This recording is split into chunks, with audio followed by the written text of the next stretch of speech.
President Obama's arrived in Cuba for an historic three-day visit, becoming the first sitting U.S. president to visit the island in 88 years. On Sunday, Obama and his family toured Old Havana after meeting with U.S. Embassy staff and their families. It's been nearly 90 years since a U.S. president stepped foot in Cuba. It is wonderful to be here. Back in 1928, President Coolidge came on a battleship. It took him 3 days to get here. It only took me 3 hours. For the first time ever, Air Force One has landed in Cuba, and this is our very first stop. So this is a historic visit, and it's a historic opportunity to engage directly with the Cuban people and to forge new agreements and commercial deals, to build new ties between our two peoples, and for me to lay out my vision for a future that's brighter than our past. President Obama is scheduled to meet Cuban President Raul Castro this morning at the Palace of the Revolution in Havana. A state dinner for the Obamas will be held tonight. On Tuesday, Obama will give a speech to the Cuban people. During his visit, he's also scheduled to meet with Cuban dissidents. Just hours before he landed, Cuban authorities broke up a march by the Ladies in White, reportedly detaining dozens of members of the group. While diplomatic ties have been restored between the two countries, many issues remain unsolved. The 54-year-old U.S. trade embargo on Cuba remains in place. The United States has also refused to give up its control of its Navy base and military prison at Guantanamo Bay in Cuba. Last year, President Raul Castro said Cuba will not be able to normalize relations with the United States until Washington returns Guantanamo to Cuba.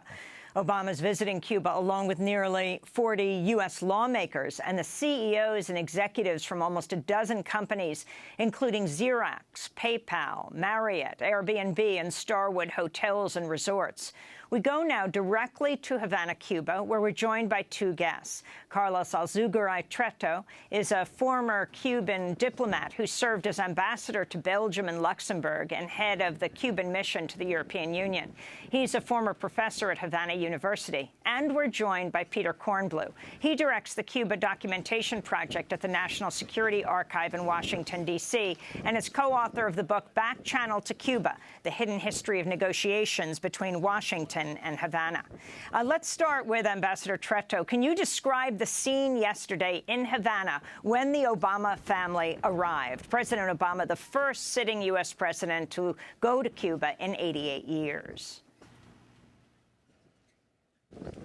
Well, unfortunately, it was raining, so it was kind of marred by climate conditions. But I think in general, what has to be described is the general attitude of the population here is an attitude of sympathy to President Obama, but at the same time of expectation about what's going to happen with the embargo.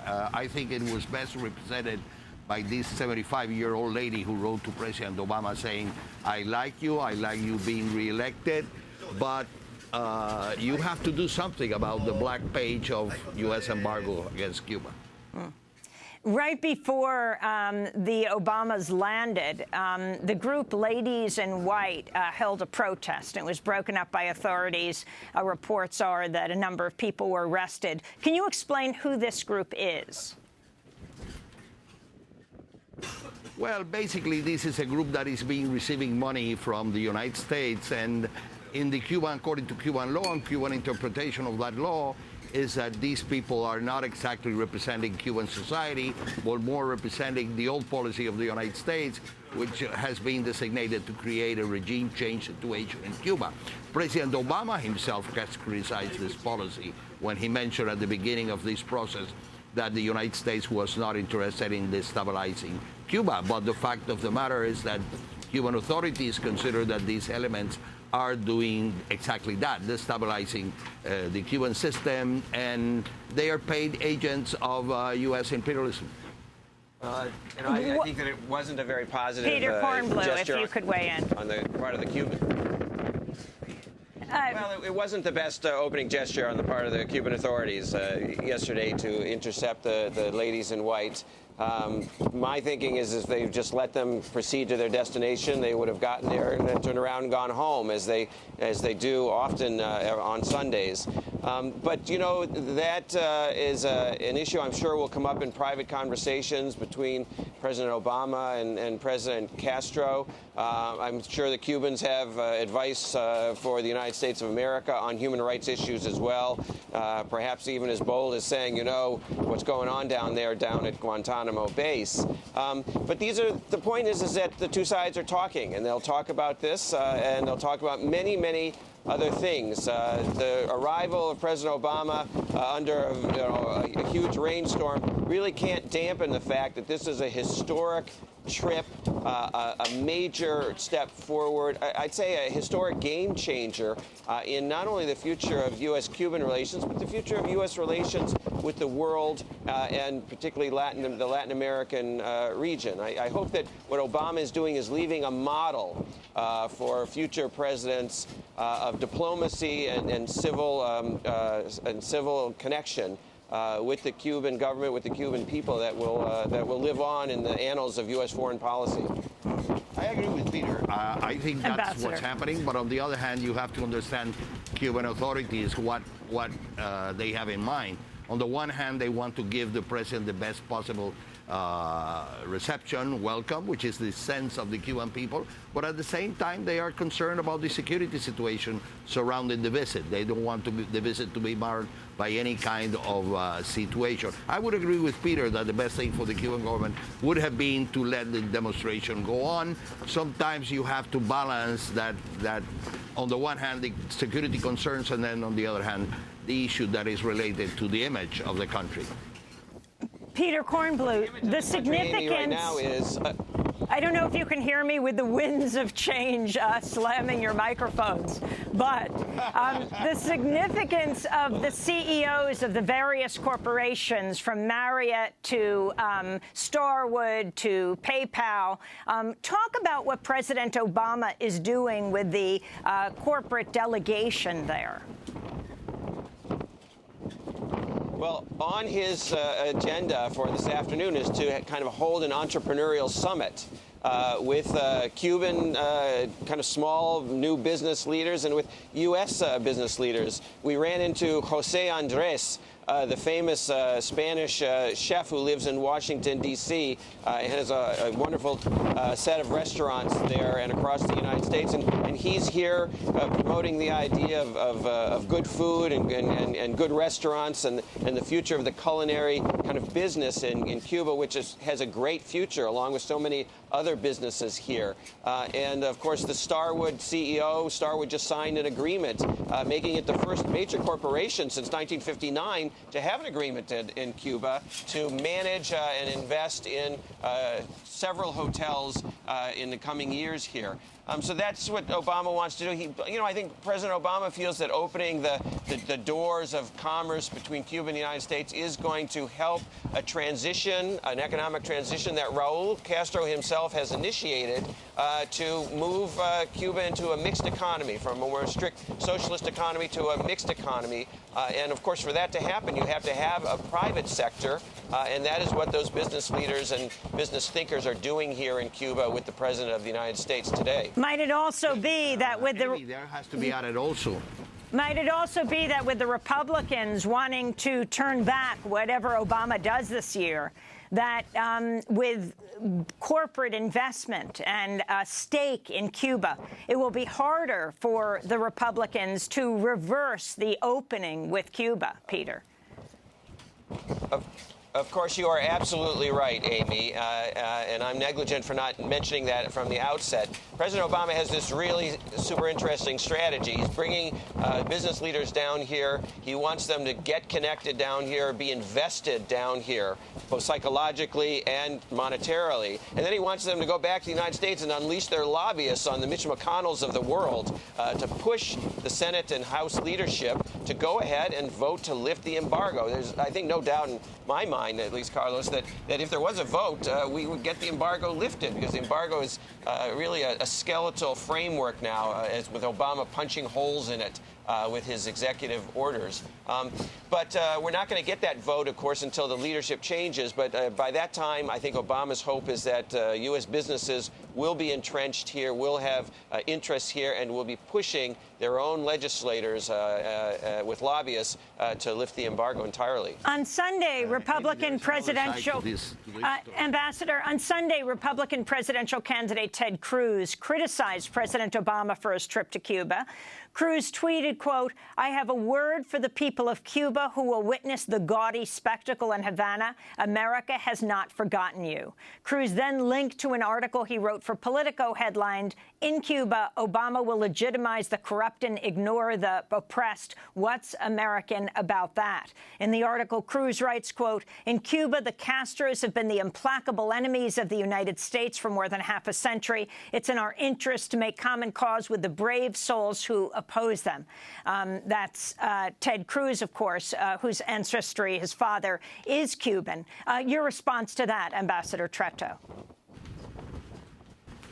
I think it is unfortunate that still some politicians in the United States are buried in this ancient discourse. Cuba is changing.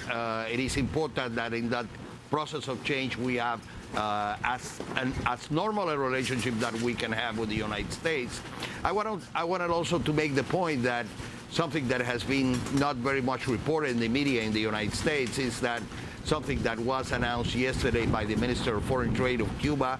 As you know, Secretary of Commerce of the United States is here, and there's going to be a business meeting not only with the private sector, but also with the state sector.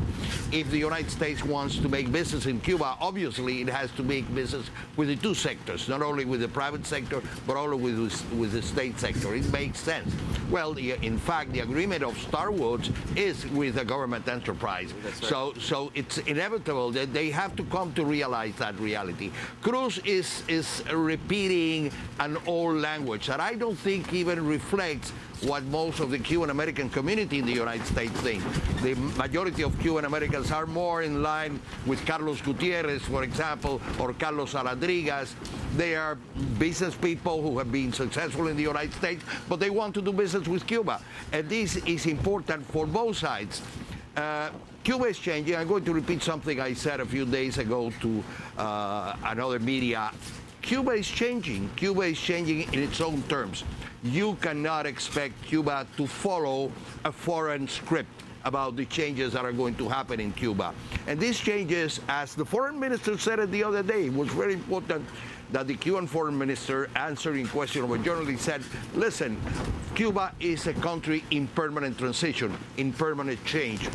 The changes started in 1959, but right now we're more interested in having an efficient economy.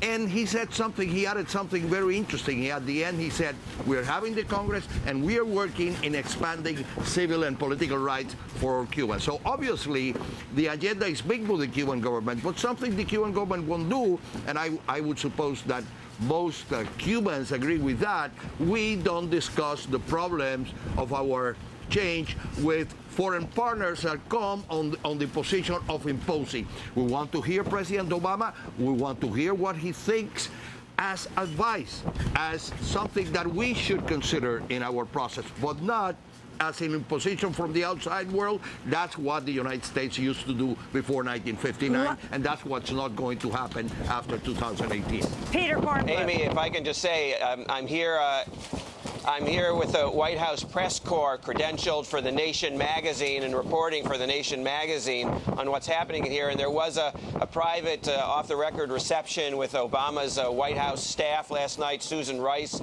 was there, Benjamin Rhodes, who's really negotiated this whole trip with the Cubans. And I think that people there are sensitive to the points that Ambassador El-Zeghoury has just made, you know, that the President of the United States can't just come down here like Calvin Coolidge or Woodrow Wilson used to in the past, or Teddy Roosevelt, and say, this is what's going to happen in your country. And I think they understand the tone and the need to respect Cuba's independence and sovereignty. I think that's the symbolism of President Obama being on this island for 3 days while Fidel Castro is still alive, while Raul Castro is the leader of this country. I think they're saying that. And, of course, there'll be a delicate presentation that, and speech that President Obama is going to make tomorrow. And I think we'll be discussing the tone of that speech and what he says, but I know that U.S. officials are sensitive to that. There's a political campaign back in the United States, Carlos, and there's a lot of politics around that, just like there are politics here around this visit. There's certainly politics around the visit back in the United States with Ted Cruz. But the focus is here, so that's what's important. I agree with Peter. I think we are seeing a different thing, and that's very, very, very stimulant for us. I want to talk about the loosened restrictions on travel and trade with Cuba. The new whole measures allowing Americans to travel to Cuba if they plan educational activities, including interacting with Cuban people or visiting museums, also allowing Cubans to have U.S. bank accounts and earn salaries from U.S. companies and permit the use of U.S. dollars in transactions with Cuba. White House spokesperson Josh Earnest said the shift could advance economic reforms in Cuba. It also could apply more pressure to the Cuban government to implement additional reforms to the Cuban economy. All of that would be a good thing, and all of that would be in service of the basic policy goals that we've laid out from the beginning. I would just observe that those were also the policy goals that were prioritized by the U.S. government for 50 years under a Cuba embargo, and an attempt to isolate the Cuban nation. Peter Kornbluh, the latest restriction lifting that is taking place now, direct flights, bank accounts. And Obama's decision to let individual U.S. citizens become people-to-people ambassadors by simply checking off a box on the ticket to Cuba. I thought it was extraordinary last night that the President of the United States arrived on Air Force One. The very first thing he does is take a tour of Old Havana like a tourist with his family. And yet the truth of the matter is that it is still technically against the law in the United States to travel as a tourist to Cuba. And this is one of the extraordinary idiosyncrasies and contradictions of what's going on. The Republican Congress has to lift this restriction on U.S. citizens' rights to travel so that we can all follow in the path of the President of the United States. But what he has done is set the tone by taking these steps to meet several key Cuban demands. And Carlos can speak to the issue of the dollars. He also met the Cubans' requests that they've made over the years and repeatedly recently that Cuban baseball players be able to play for Major League Baseball teams and not have to defect to the United States. And he has authorized now all Cubans to come and work in the United States, get a paycheck from the United States without having to immigrate to the United States or defect to the United States. And there is going to be a show baseball game that's going to end the trip. But I wanted to very quickly ask you, Peter, about President Obama going before Cuba to Argentina and saying that he will unseal the files on Argentina's dirty war, but the significance and the politics of that trip to Argentina. Well, we've lost you, Amy, but your question is about an announcement that President Obama is going to make in several days on March 24th when he's in Buenos Aires, and that happens to be the 40th anniversary of the vicious military coup that took place in 1976. And Obama's going to be there. He's going to visit the Parque de la Memoria, a monument to the human rights victims. And he's going to announce that he's going to authorize and direct a special declassification of CIA, Defense Department, and FBI records on the repression in Argentina to help advance truth and justice and memory in that country. And I just think that's an amazingly important human rights gesture that will also set another precedent. He's going to unveil and reveal history in order to make history. I want to thank you both for being with us. Again, President Obama actually is going to Argentina after Cuba. Carlos Alzugaray-Treto, former Cuban ambassador, and Peter Kornbluh, directing the Cuba Documentation Project National Security Archive, reporting for The Nation magazine in Havana on this historic 3-day trip, the first trip by a sitting U.S. president in 88 years to Cuba.